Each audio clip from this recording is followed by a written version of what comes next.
উপন্যাস চিত্তচিরে চৈত্র মাস, লেখিকা মম সাহা। পর্ব 1। চাঁদনি আবার দেবর আমার বুকে হাত দিয়েছে। আব্বা, খুব ব্যথা পেয়েছি জানো, কি বিশ্রী ছোঁয়া। 7 বর্ষীয় ছোট বোনের মুখে এমন বিশ্রী একটা কথা শুনতেই শরীরটা শিরশির করে কেঁপে উঠল চিত্রার। ঘর্মাক্ত মুখখানা রাগে লাল বর্ণ ধারণ করল। বোনের দিকে দৃষ্টি দিতেই দেখলো ছোট্ট মেয়েটা ভয়ে কেমন গুটিসুটি মেরে আছে। তাড়াতাড়ি বোনকে নিজের 2 হাতের আঁচলে আগলে নিল সে। হতবম্ব কণ্ঠে বলল, দেখি তো আমার চেরি শোনা, জামাটা একটু সরাও, আব্বা একটু দেখি। সবচেয়ে নিকটতম ভরসা স্থান পেয়ে মেয়েটা নির্দ্বিধায় জামা সরালো। জামা সরাতেই আটকে উঠল চিত্রা। কেমন লাল হয়ে গেছে মেয়েটার সাদা ধবধবে চামড়াটা। কি ভীষণ মিষ্টি ভাবেই না ছুঁয়েছে এতটুকু বাচ্চাটাকে।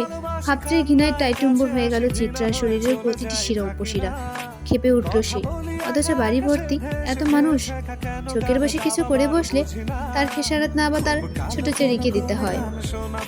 বিরক্ত, রাগ দুটো অনুভূতি মিলেমিশে একাকার হয়ে যখন আন্দোলন শুরু হলো চিত্রার মস্তিষ্কে, তখন বাহির থেকে তার ডাক পড়ল। আজ তার বড় বোন চাঁদনির গর্ভকালীন সময়ের 7 মাস পূর্ণ হওয়ার ছোটখাটো একটা অনুষ্ঠানের আয়োজন করা হয়েছে। সেই অনুষ্ঠানেই চাঁদনি শ্বশুরবাড়ির লোকজনও এসেছে। অবশ্য তার বড় বোন না চাঁদনি, তার বড় চাচার মেয়ে হলো চাঁদনি হাবা। আর ছোট চেরিও তার আপন বোন না, তার ছোট চাচার মেয়ে হলো চেরি। চেরির পূর্ণ নাম হলো তোফা, কিন্তু আদর করে সবাই বাচ্চাটাকে চেরি বলে। আর মেয়েটা চেরি ফলের মতোই সুন্দর, আদুরে, গোলগাল। তাই তো এতটুকু বাচ্চাকেও আজ বাজে ছোঁয়ার শিকার হতে হলো। চিত্রার পরিবারটা বেশ বড় পরিবার বলা যায়। চিত্রার মা বাবা, বড় চাচা চাচি, ছোট চাচা চাচি, চিত্রার আপন বড় ভাই তুহিন, বড় চাচার ছেলে 2 জন, দিহান আর তিশান, ফুপি আর ফুপির একমাত্র ছেলে, বাড়ির সবচেয়ে ছোট সদস্য অয়ন, চেরির আর একজন বড় বোন যে চিত্রারও বড়, ওহি আপা, এবং চিত্রা নিজে। চাঁদনি ও বড় চাচার মেয়ে, কিন্তু তার বিয়ে হয়েছে বিধায় তাকে এই পরিবারের দলে আর টানা হয় না, কারণ সে এখন অন্যের ঘরে। একমাত্র চাঁদনির বিয়ে হওয়ার ফলে এত বড় পরিবারে একজন মাত্র সদস্য কমেছে। আপা, আম্মু শুনলে তো আমায় বকবে, তাই না? আম্মু তো বলে দুষ্টুমি করতে না, তো অচেনা কারোর সাথে খেলতে না। আমি কিভাবে জানবো ওই ভাইয়াটা আমাকে চকলেটের কথা বলে এমন ব্যথা দিবে? আমি আর দুষ্টুমি করবো না আপা। চেরির এমন অসহায়ত্ব দেখে মুখ ভার করে কান্না এলো চিত্রার। বয়ঃসন্ধির সময় তো, তাই আবেগের স্রোতে কান্নাটাই আসে প্রথমে। কিন্তু সে কাঁদবে না মেয়েটার সামনে, তাহলে মেয়েটা আরো বেশি ভয় পেয়ে যাবে। কণ্ঠনালীতে আটকে থাকা কান্নার স্রোতটা গিলে ফেললো চিত্রা। খুব কষ্টে মুখে হাসি হাসি ভাব ফুটিয়ে বলল, কেন খেলবে না তুমি? হ্যাঁ, অবশ্যই খেলবে। আপা আছি না তোমার সাথে, কেউ কিছু করবে না। আর দেখো, তুমি কেবল ওই পচা ভাইয়াটার রুমের সামনে আর যাবে না, কেমন? মনে থাকবে তো? অবচেরি ডান বামে মাথা নাড়ালো। কি নিষ্পাপ ছোট মুখখানা, টানা টানা মায়া মায়া দুটি চোখ বাচ্চাটার। অনেক ফর্সা, আর স্বাস্থ্য ভালো হয় ভীষণ আদুরে লাগে মেয়েটাকে। আর এই ছোট্ট মেয়েটার শরীরে হাত দিতে নাকি বাঁধেনি ওই লোকটার। কিছু তো একটা ব্যবস্থা করতেই হবে, এত সহজে তো ছাড়া যাবে না অসভ্য লোকটাকে। বোনের মুখখানা ধুয়ে দিয়ে সুন্দর করে চুলগুলো বেঁধে দিল চিত্রা। কান্না করতে করতে লাল হয়ে গেছে বাচ্চাটার মুখ। পারে না যেন মুখে সবটুকু স্নেহ ঢেলে দেয় মেয়েটার তরে। চেরিকে তৈরি করিয়ে চিত্রা নিজেও গোসল করে এলো। মাত্র কলেজ থেকে এসেছিল সে, সামনে উচ্চ মাধ্যমিক পরীক্ষা তার। তাই এখন নির্বাচনী পরীক্ষা অনুষ্ঠিত হচ্ছে কলেজে। সে সুবিধে বাড়িতে অনুষ্ঠান থাকা সত্ত্বেও তাকে কলেজে যেতে হয়েছিল। সে অবশ্য তত উন্নত শ্রেণীর ছাত্রী না, কোনো মতে চলনসই রেজাল্ট হলেই সে সন্তুষ্ট। ভাদ্রের উত্তপ্ত গরমে পরিবেশ ঘর্মাক্ত, আর সেই গরম দিয়ে এসে হুট করে এমন ঘটনার সম্মুখীন হতে বিরক্তিতে তেতোভাব চলে এলো তার শরীরে। গোসল করায় আপাতত কিছুটা শান্তি মিলেছে। গোসল করে লাল টকটকে একটা 3 পিস পরল চিত্রা। অন্তঃপর চেরির হাত ধরে বাড়ির বাগানের দিকে এগিয়ে গেল। মূলত অনুষ্ঠানটা সেখানে। বিরাট আয়োজন করা হয়েছে চাঁদনির জন্য। কত রকমের খাবার যে আয়োজন করা হয়েছে তা হিসেব করেও শেষ করা যাবে না। চিত্রা ছুটে এসেই থপ করে তার আপুর পাশ ঘেঁষে বসে পড়ল। চিত্রাকে দেখে ভারী পেটের গোলগাল ফর্সা ধবধবে চাঁদনি মুচকি হাসলো। বাম গালটা টেনে দিয়ে বলল, কই ছিলিস চিতাবাক? এতক্ষণ লেগে কি পরীক্ষা দিয়েছিস শুনি? পরীক্ষাকে এত সিরিয়াসলি নেওয়ার মতো তুই না? কি ব্যাপার শুনি? বড় অপার দিকে আর চোখ দেখিয়ে মুখ বাঁকালো চিত্রা। বেশ ভাব নিয়েই বলল, তোমাদের মতন জাজ ব্যারিস্টার হওয়ার মতন ছাত্রী হয়তো না, তাই বলে পাশ মার্কটা তুলবো না? বাবাকে তো চেনো, ফেল করার অপরাধে না আবার জেলে দিয়ে দেয়। নিজের ক্ষমতায় যে দাপট দেখায় সে। চিত্রার কথায় হাসলো চাঁদনি। মেয়েটা তার বাবাকে তেমন পছন্দ করে না বলা যায়, বেশ ভয় পায়। একমাত্র নিজের বাবা ছাড়া পুরো পৃথিবীকে উত্তপ্ত করার ক্ষমতা ওর আছে। বাবার সাথে ওর যে শীতল একটা যুদ্ধ প্রতিনিয়ত হয় তা সবারই জানা আছে। তবুও নিজের বাবাকে তো আর এমন কথা বলা শোভা পায় না। সেজন্য চাঁদনি চোখ রাঙালো, ছোট ধমক দিয়ে বলো, এমন বলে না চিতাবাপ, তুই না ভদ্র মেয়ে? হ্যাঁ, আমি কি অস্বীকার করেছি? ভদ্র বলেই তো পিছু পিছু বলছি, অভদ্র হলে তো মুখের সামনেই বলতাম। কথাটা বলেই পিছলে আসলো চিত্রা। চাঁদনি চেয়েও রাগি রাগি মুখ করে রাখতে পারলো না। চিত্রাটা এমনই, যেখানে থাকবে সেখানেই হাসির মেলা বসাবে। চাঁদনি আর চিত্রার কথার মাঝে চোখের গোল চশমাটা ঠেলতে ঠেলতে হরেক পদের ভাজার থালা নিয়ে উপস্থিত হলো অহি। খাওয়ার অব্দি চুলগুলো গরমে বেশ বিরক্ত করছে তাকে। অহির মুখমণ্ডলে একটা নিষ্পাপ নিষ্পাপ ভাব থাকে সবসময়, আর মেয়েটাও বেশ গম্ভীর। বড় পিতলের থালাটার মাঝে ১৭ রকমের ভাজি। ভারী থালাটা চাঁদনির সামনে রেখে ক্ষান্ত হলো সে। সব খাবার আপাতত চলে এসেছে। থালাটা রেখেই ওড়না দিয়ে নিজের মুখটা মুছল অহি। চেরিকে নিজের থেকে টেনে নিয়ে ছোট্ট কণ্ঠে বলল, তোমার খিদে লেগেছে চেরি? আপা কি তোমাকে খাবার খাইয়ে দেবে? ছোট্ট চেরি অহির কোমরের দিকে জামা আঁকড়ে ডানভাবে মাথা নাড়িয়ে বলল, বড় আপার খাওয়ার হোক, তারপর আমি খাবো, চিত্রা আপা খাইয়ে দেবে। চেরির কথাটা ভালো লাগলো না অহির। বিরক্তিতে নাক মুখ কুচকে বলল, তোমার চিত্রা আপা নিজের খাবার নিজে খেতে পারে নাকি যে তোমাকে খাইয়ে দেবে? অহির কথায় মুখ ভেঙচি কাটলো চিত্রা। চেরির দিকে তাকিয়ে মুখ ফুলিয়ে বলল, তোমার মেজো আপা অনেক খেতে পারে বুঝলা, তাই তো এমন কাটিল লাহান শুকনা। এই চিত্রা, কেমন ভাষা ব্যবহার করিস বাড়িতে? তোর সাথে থেকে চেরি এসব শিখে। অহির নাক মুখ ছিটকানো কথায় ফিক করে হেসে দিল চিত্রা। হাসতে হাসতেই বলল, ছোট আপা তুমি তো শিক্ষক হবে তাই না? তোমার সাথে পারফেক্ট মানাবে সেই পেশা। এখনই তোমার মাঝে একটা মাস্টারি মাস্টারি ভাব আছে। সমস্যা নেই, তুমি আমাদের দিয়ে প্রথম প্র্যাকটিসটা করতে পারো, আমরা মাইন্ড করবো না। চিত্রার কথার তালে চাঁদনিও হাসলো। অহির কপাল কুচকে দাঁড়িয়ে রইল উত্তরবিহীন। চিত্রার সাথে কথা বলাটাই একটা বোকামি, আর অহি বারবার নিজেকে ভীষণ চালাক দাবি করে। পুরো বাগান ভর্তি নিজেদের বাড়ির মানুষই কিচকিচ করছে। মাত্রই অনুষ্ঠান শুরু হবে। হুট করে কোট প্যান্ট পরা চাঁদনির দেবরটা হাজির হলো। ঠপ করে বসে পড়ল চিত্রার পাশে। তাকে দেখতেই গুটিয়ে গেল ছোট্ট চেরি। চিত্রার হাসি হাসি মুখে অমাবস্যা নামলো। মুখ আধার করে সে চাঁদনির পাশ থেকে উঠে চেরির সাথে দাঁড়ালো। চাঁদনির দেবর মহিন সবার দিকে তাকিয়ে কেমন হাসলো। গদগদ কণ্ঠে চিত্রার উদ্দেশ্যে বলল, আরে আরে বেআইন সাহেব, উঠে পড়লেন যে? আমার পাশে বসলে কি ক্ষয় হয়ে যাবে নাকি শরীর? চিত্রা মুখ বাঁকালো, অন্যদিকে তাকিয়ে বলল, আপনার তো অনেক কারেন্ট, যদি শখ খেয়ে যায়। চাঁদনি কোনো মতে নিজের হাসি মুখ বজায় রাখেন। বোনের এমন ভঙ্গির কথা তার যে তত পছন্দ হয়নি সেটা প্রকাশ না করার অপ্রাণ চেষ্টা করলো। চিত্রার বড় ভাই তুহিন এগিয়ে এলো বোনেদের দিকে। বেশ গম্ভীর গলায় বলল, চিত্রা, যা তো একটু ছাদে মরিচ গাছ থেকে কালো কালো কয়েকটা মরিচ তুলে আন। জানিস না চাঁদনি মরিচের ঘ্রাণ পেলেই খুশি হয়ে যায়, জানিয়ে আয়। ভাই যান, বড় আবার পেটে ছোট্ট বাবুটা ছাল খেতে পারবে না। চেরির প্রশ্নে হাসলো তুহিন। মাথায় আদুরে হাত বুলিয়ে বলল, হ্যাঁ খেতে পারবে চেরি, ও তো খুব সাহসী বাবু, তাই পারবে। ঝাল না খেলে বড় হবে কিভাবে? ঝাল না খেলে বড় হওয়া যায় না বুঝি? এজন্য কি বাহার ভাই এত ঝাল খায়? তাই তো বলি, বাহার ভাই এত বড় কেন? তুহিন মিষ্টি এসে চেরির গাল টেনে দিল। অতঃপর চোখের ইশারায় চিত্রাকে মরিচানার তাকদা দিল। যাই না চিত্রা যেতে নিবে, তোর মধ্যে চিত্রা বড় চাচি হাজির হলো। ব্যতিব্যস্ত কণ্ঠে বলল, আহা দুপুর হয়ে এলো যে, অনুষ্ঠান শুরু করতে হবে। চিত্রা মা, যা তো বাহারকেও ডেকে আন, এক দৌড়ে যাবি এক দৌড়ে আসবি, যা।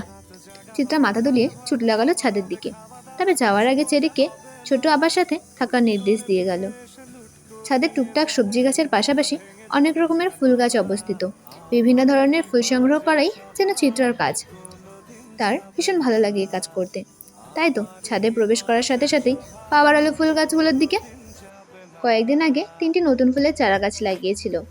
আর সবগুলোরই কি সুন্দর হাসি হাসি ফুটন্ত মুখ দেখা যাচ্ছে।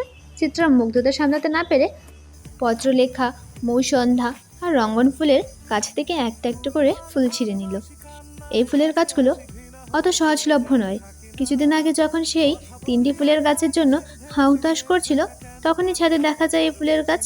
চিত্রা জানে ভাইজান বা বড় চাচা ছাড়া কেউ এই কাজ করবে না, কারণ তারা দুজনে চিত্রার সকল আবদার পূরণ করার জন্য সর্বদা সচেষ্ট থাকে, আর চিত্রার আবদারটাও যেন তাদেরই কাছে। আনমনেই ফুলগুলো মাথায় গুছতেই পেছন থেকে ভরাট পুরুষালী কণ্ঠে ভেসে এলো, এই মেয়ে, ফুল ছিঁড়ছ কেন? গাছের ফুল গাছেই শোভা পায়, তাকে ছিঁড়ে নিজের চুলে বোঝার মধ্যে কোনো মহত্ব নেই। গম্ভীর পুরুষালী কণ্ঠে এমন ধমকে বিরক্ত হলো চিত্রা। সেই বিরক্তিভাব কপাল কুঁচকে ছেড়ে ফেলে বলো, গাছটা কি আপনার? গাছটা কি তোমার? তোমারও না। গাছটা বর্তমানে যেখানে অবস্থানরত সে মাটির উপর দাঁড়িয়েছে, গাছটা এখন তার। লোকটা যে বরাবরই যুক্তিতে পারদর্শী চিত্রা তা জানে, তাই এই গম্ভীর মানবকে বিব্রত বোধ করাতে কুটিল হেসে বলল, তাহলে আপনিও তো আমার বাড়িতে অবস্থান করছেন, তাহলে আপনি কি আমার? ছেলেটা হাসলো। চিত্রার মাথায় যে অসৎ বুদ্ধির ছড়াছড়ি সেটা তার ভালো জানা আছে, তাই দু আঙ্গুলের মাঝে সিগারেটটার শেষ টান দিয়ে ধোঁয়াগুলো আকাশপানে উড়িয়ে কেমন সতর্ক কণ্ঠে বলো, আমায় চালাতে এসো না মেয়ে, নিজেই চলে যাবে। চিত্রা মুখ ভেঙচি কাটলো, গোমরা মুখে বলো, নিচে আবার অনুষ্ঠান শুরুর পর্যায়ে, আপনাকে ডাকছে বড় চাচি। আমি কি করব? তোমার আবার কিভাবে এত খাবার খায় সেটা দেখবো। চিত্রার পারদে পারদে বিরক্তের ভাব বাড়ল। মরিচ গাছের দিকে যেতে যেতে বলল, একদম আপনার গাছের ভাব আমায় দেখাবেন না। যেতে মন চলে যাবেন, না হয়ে যাবেন না। অনুষ্ঠান তো আর আমার না যে আপনার হাতে পায়ে ধরে নিয়ে যাব। আর তাছাড়া আপনি তো সবসময় বাসায় থাকেন না, আজ আছেন বলেই ডাকছে। আমি গেলে তো তোমার হিটলার বাপ নাক মুখ কুচকবে। তাই একটু ওনার সেরার উপর সেরায় বিরক্ত ছড়িয়ে আসি। চিত্রার কোনো উত্তর দিল না। মরিচ গাছের দিকে এগিয়ে গেল সে। লোকটা বাউন্ডুলু, ছন্নছাড়া ভাবটা ঠিক পছন্দ হয় না তার। বাবা মেয়ের এদিকে ভীষণ মিল, দুজনে এই ছেলেকে দেখতে পারে না। বাহারের থপাথপ চলে যাওয়ার শব্দ শোনা গেল। যেতে যেতে বলো, শোনো মেয়ে, আমি ছুঁয়ে দিলে পরে অকারণেই সরে যাবে।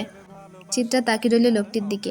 শ্যামলা ছিপছিপে করণের লোকটা এমন ক্ষুদ্র ক্ষুদ্র জিনিসগুলো যেন বয়সন্ধির আকর্ষণ। মাথা ভর্তি ছাকড়া চুলগুলো কেমন হেলে দুলে পড়ছে। সিগারেট ফুঁকে যাওয়া পোড়া ঠোঁটো যেন আরেক প্রকারের মাদকতা আছে। পুড়ে যাওয়া গাঢ় খেয়ারি রঙের ঠোঁটটাকে বহুরূপী ডালিয়া মনে হয়। চিত্রার ভাবনার মাঝে নিচ থেকে হইচই ভেসে এলো। চিত্রা দৌড়ে ছাদের কার্নিশ ঘেঁষে নিচে তাকাতে দেখলো মাহিন গাল ধরে দাঁড়িয়ে আছে, আর তার সামনে বেশ গাছারা ভাব নিয়ে দুহাত পকেটে গুজে দাঁড়িয়ে আছে বাহার। উফ, সত্যি লোকটা জ্বালিয়ে দিবে একদিন। ঝরঝরে রোদ্দুরে ঘামে ভিজে চপচপে হয়ে আছে প্রত্যেকের শরীর, সাথে কিংকর্তবিমূঢ় হয়ে গেছে আকস্মিক ঘটনায়। ধূপধাপ পা ফেলে তন্মধ্যে ছুটে এসেছে চিত্রা। মাহিম গালে হাত দিয়ে অবাক দৃষ্টিতে তাকিয়ে আছে। সেও বোধহয় বুঝতে পারছে না চরের কারণটা। তুহিন এগিয়ে এলো প্রথমে, কোনো রকমে উচ্চবাচ্য না করেই শীতল কণ্ঠে প্রশ্ন করলো, কি হয়েছে বাহার ভাই? মাহিন কিছু করেছে? বাহার যে সবে একটা অদ্ভুত কাজ করেছে সেটার কোনো ছাপ তার মুখমণ্ডলে নেই, বরং বেশ স্বাভাবিক কণ্ঠে বলল, আমি মানুষকে শুধু শুধু কিছু দেই না, জানোই তো। নিশ্চয়ই সে দেওয়ার মতন কাজ করেছে, তাই দিয়েছে। তুহিন মাহিনের দিকে তাকালো। বাহার সোজাসাপটা উত্তর দেবে না সেটা বেশ ভালো করেই জানে।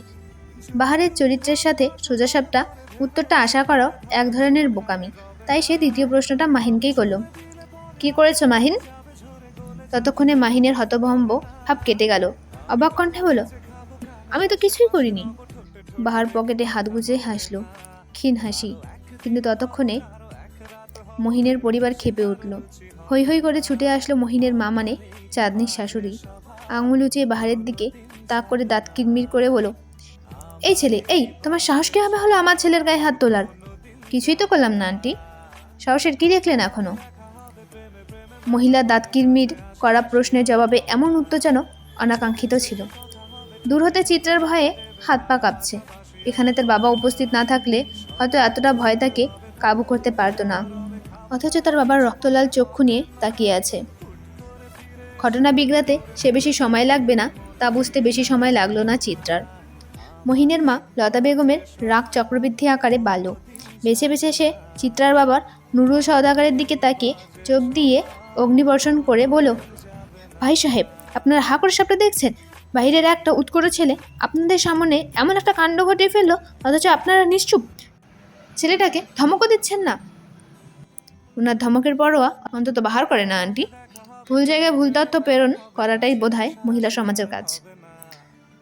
এবারও বাহারের কণ্ঠে স্বাভাবিক, কিন্তু স্বাভাবিক থাকতে পারল না নুরুল সওদাগর। খ্যাক খ্যাক করে বলে উঠল, এই অভদ্র ছেলে, বড়দের সাথে কিভাবে কথা বলতে হয় জানো না? অন্যায় করেছ, অথচ ন্যূনতম লজ্জাবোধ নেই। লজ্জাবোধের ফাংশনটা আমার ঠিক কাজ করে না, আর ভুল জায়গায় তো আরও আগে কাজ করে না। সূর্যের তেজ বাড়ল, সাথে তত্তর করে বাড়ল নুরুল সওদাগরের রাগ। বড় বড় পা ফেলে এগিয়ে এলো বাহারের দিকে। বাহারের বুকের বাপাসটাতে ধাক্কা দিল শরীরের সর্বশক্তি দিয়ে। ছেলেটা দুপা পিছিয়ে গেল অপ্রত্যাশিত ধাক্কায়, অথচ কোনো প্রতিক্রিয়া দেখালো না নুরুল সওদাগরকে। বরং কোনো বাক্য ব্যয় ছাড়াই বিরাট আরেকটা চড় বসালো মহিনের গালে। পরিস্থিতি আরেক ধাপ হতভম্ব হলো। সবাই কেবল ফ্যালফ্যাল করে তাকিয়ে রইল। নুরুল আলমও কম হতভম্ব বোধ হয় হলো না। বাহার কেন অদৃশ্যভাবে চটটা তাকেই দিল? নুরুল আলমের মতন শক্ত কঠোর পুরুষ ভাষা হারালেন, নিজের বড় ভাইয়ের দিকে তাকালেন হতভম্ব চোখে। কোনো মতে উচ্চারণ করল, বড় ভাই, আপনি দেখলেন তো?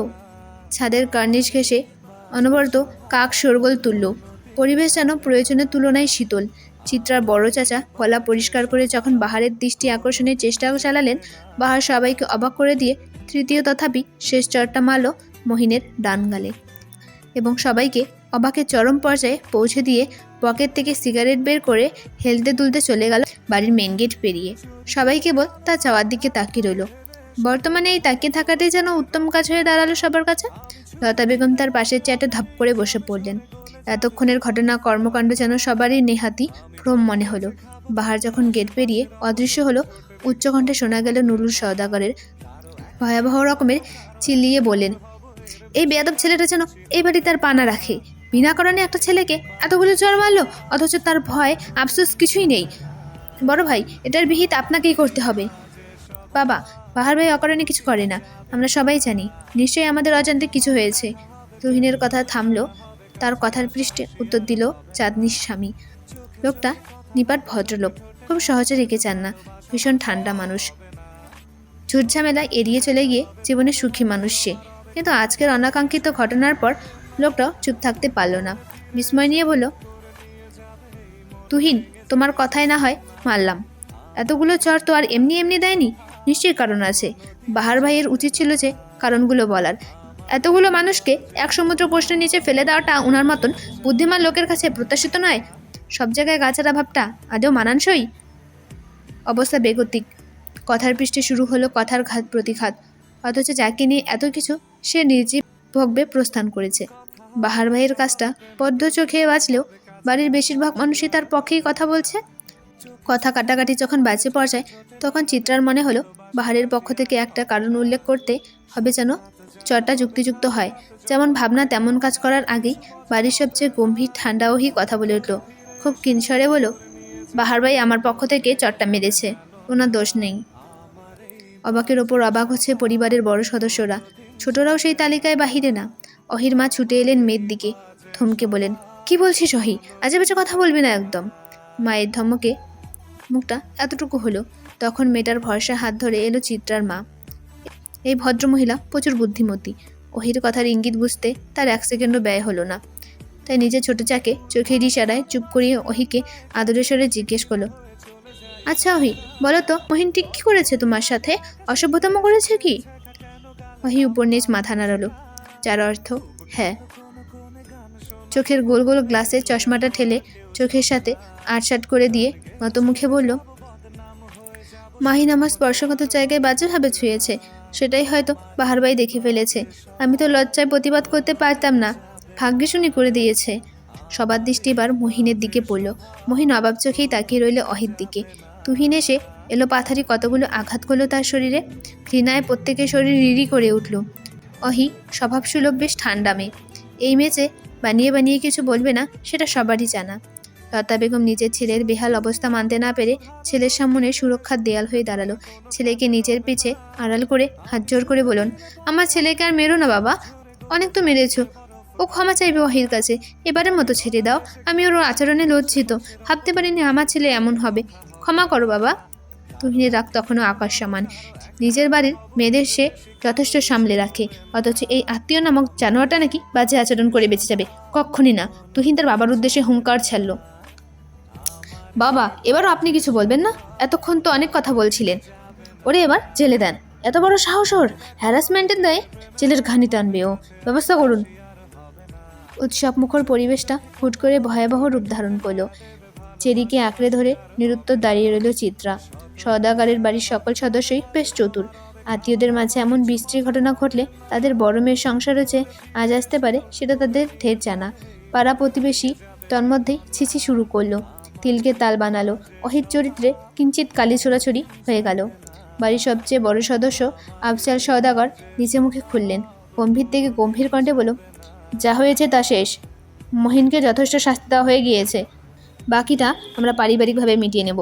এ নিয়ে আশা করি আর কোনো কথা হবে না। আমাদের মেয়ে এখন নেহাতি ভুক্তভোগী। ওরে নিয়ে আর কোনো সমালোচনা আর কেউ করবে না আশা করি। শেষের কথাটা যেন পাড়া প্রতিবেশীদের উদ্দেশ্যে বলা তা বুঝতে বাকি রইল না কারো। লতা বেগম নিজের রক্তাক্ত ছেলেকে কোনোভাবে ধরে রেখে ক্ষীণ অথচ কঠোর স্বরে বলল, আমি ওরে নিয়ে এখন চলে যাচ্ছি। চাঁদনি তো আর কয়েক মাস পরেই ডেলিভারি ডেট। ও এখানেই থাকুক। আমাদের বংশবৌদের প্রথম সন্তান তার বাবার বাড়িতেই হয়। জুনায়েদ, তুই কি যাবি আমাদের সাথে? শেষের প্রশ্নটা তিনি নিজের বড় ছেলের উদ্দেশ্যে করলেন। জুনায়েদ লোকটা ভদ্রলোক, সহজ সরল হলেও ভীষণ বাস্তববাদী। তাই নিজের মায়ের প্রস্তাবকে অকপটে না করে বলল, আমার তো কথা ছিল সময়ে অসময়ে চাঁদনির পাশে থাকার, তাই এক সময়ে ওর পাশেই থাকতে হচ্ছে। তোমরা যাও মা। লতা বেগম বড় ছেলের দিকে ঘৃণাদৃষ্টি ফেলে চলে গেল। মহিলার ভাব এমন যেন পৃথিবীতে তার ছোট ছেলের মতন শুদ্ধ পুরুষ আর দ্বিতীয়টি নেই। তাই ছোট ছেলে চাই করবে হাসি মুখে মেনে নেওয়াটা উচিত কাজ।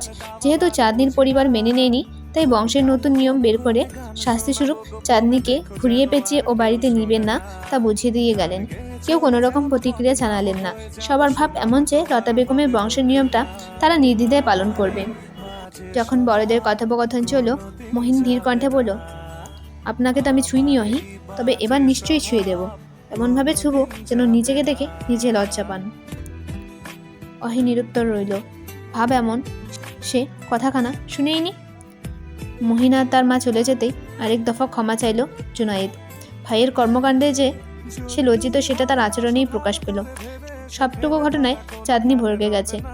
সংসারটা ভাঙতে বসলো ভেবেই ভয়ে কাঁপল তার মন। বাঙালি নারীদের কাছে তো আবার সংসারই সব, ধ্যান জ্ঞান বেঁচে থাকা। দুপুর গড়িয়ে বিকেল হলো, বিকেল গড়িয়ে সন্ধ্যা। বাড়ির পরিবেশ খানিকটা থমথমে। যে যার মতো নিজেদের ঘরে আছেন। অন্যান্য দিনের মতন হইচই নেই, হাসি তামসা নেই। আকাশ যখন কমলা রং ছেড়ে কালো রঙে নিমজ্জিত হলো, চাঁদ থেকে ভেসে এলো তখন গিটারের টুংটাং শব্দ। চিত্রার বয়সন্ধি মন খারাপের অবশেষটা হাওয়ায় মিলিয়ে গেল হুট করেই। গিটার তো পাহাড় ভাই মাঝরাতে বাজান, তাও মাঝে মাঝে। আজ এমন একটা দিনে এ সময় গিটার বাজাচ্ছে যে? পরক্ষণেই মনে পড়ল আজ বাবা বাড়িতে, আর বাবাকে বিরক্ত করা বাহার ভাইয়ের সবচেয়ে পছন্দের কাজ। আর মনে দীর্ঘশ্বাস বেরিয়ে এলো। বাহার ভাই তাদের বাড়িতে এসেছে আজ 1 বছর হতে চলল। কোনো আত্মীয়তা নেই লোকটার সাথে। কেবল আর কেবলমাত্র শিক্ষক হয়ে এ বাড়িতে খুঁটি গেয়েছে সে। গতবার যখন দিহান আর তিশান ভাইয়ার উচ্চ মাধ্যমিক পরীক্ষা সামনে, তখন কুলকিনারা খুঁজে ভালো শিক্ষকের সন্ধান চলল। অতঃপর একদিন হুট করেই বড় চাচা বাহার ভাইকে নিয়ে এলেন। কঠোর গাছাড়া ভাবের এই বাহার ভাইয়ের কড়া শাসন আর পরিশ্রমে দুজনেই দারুণ রেজাল্ট করল। বাহার ভাই বর্তমানে ইংলিশে মাস্টার্স পড়ছেন পাবলিক ভার্সিটিতে। ছাত্র হিসেবে ভীষণ মেধাবী হওয়ায় সে এবার সকলের মন পেয়ে যায়। অবশ্য অনেকটা গাছাড়া ভাব আছে ধায় চিত্রা তার বাবা বাহারকে পছন্দ করে না। চিত্রাদের পরিবারের সবচেয়ে বড় সন্তান হলো তুহিন। সে সবার বড়। বড় চাচা তখন সন্তান ছিল না, কিন্তু তুহিন ভাইজান হওয়ার পর বড় চাচার ঘর আলো করে চাঁদনি আপা এলো। তারপর ছোট চাচার ঘরে এলো অহি আপা। তারপর দিহান আর তিশান ভাই যমজ হলো বড় চাচির ঘরে। অতঃপর চিত্রা, এবং তারপর সবার ছোট আদরের চেরি। বর্তমানে ত্রিশান ভাই আর দিহান ভাইকে পড়াশোনার সাহায্য করার পাশাপাশি চেরি আর আয়নকেও পড়ান বাহার ভাই। এলাকায় মোটামুটি বাহার ভাইয়ের একটা পরিচিতি আছে, কারণ সে সবাইকে বেশ সাহায্য করেন। নানা রকম কথা ভাবতে ভাবতে ছাদের দিকে পা বাড়ালো চিত্রা। বাহার ভাই তো আজ দুপুরে খায়নি, এখন খাবে কিনা জিজ্ঞেস করতে ছাদের দিকে পা বাড়ালো।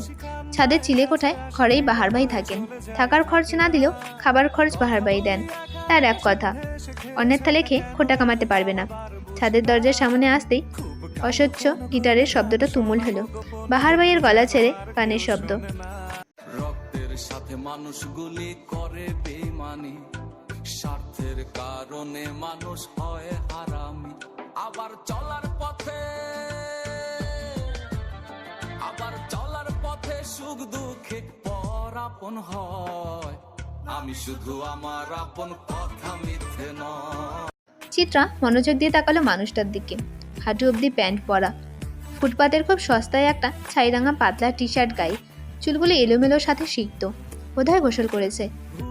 মানুষটার বেলা অবেলায় উৎকট কাজ করার শখ। তন্মধ্যে কান থামিয়ে সিগারেট ধরালো বাহার। পরিবেশ তখন নিশ্চুপ প্রায়। এর মাঝে ধপধপ পা ফেলে কে যেন ছাদের দিকে আসছে, মনে হতেই দরজার আড়ালে লুকোলো চিত্রা। ভেবেছিল মাঝাচির মধ্যে কেউ এসেছে, কিন্তু চিত্রাকে অবাক করে দিয়ে অহি হাজির হলো, হাতে তার ঢেকে রাখা থালা। চিত্রা ফ্যালফ্যাল নয়নে তাকিয়ে রইল।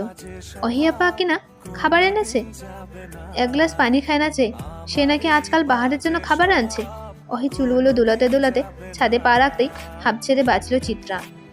অতঃপর বাহারের মতন করে আনমনেই হাসলো। শুনো মেয়ে, বাহার ছুঁয়ে দিলে পরে অকালেই যাবে, ঝরে গলে যাবে যে বরফ গলে না। চিত্রার গান থামতেই ছাদ থেকে হাসির শব্দ ভেসে এলো। পরক্ষণেই বাহারের কণ্ঠ ভেসে এলো, চিন্তা নেই মেয়ে, কারো একদিন হব, কারো এক রাত হব, এর বেশি কারো রুচি হবে না। চিত্রা চোখ অবাকে বড় বড় হয়ে গেল। তার গান কি তবে বাহার ভাই শুনে ফেললো? সকলকে ধন্যবাদ ভিডিওটি সম্পূর্ণ দেখার জন্য। ভুল ত্রুটি হলে ক্ষমা করবেন এবং ভিডিওটি ভালো লাগলে লাইক, কমেন্ট, শেয়ার এবং চ্যানেলটিকে সাবস্ক্রাইব করবেন। ধন্যবাদ।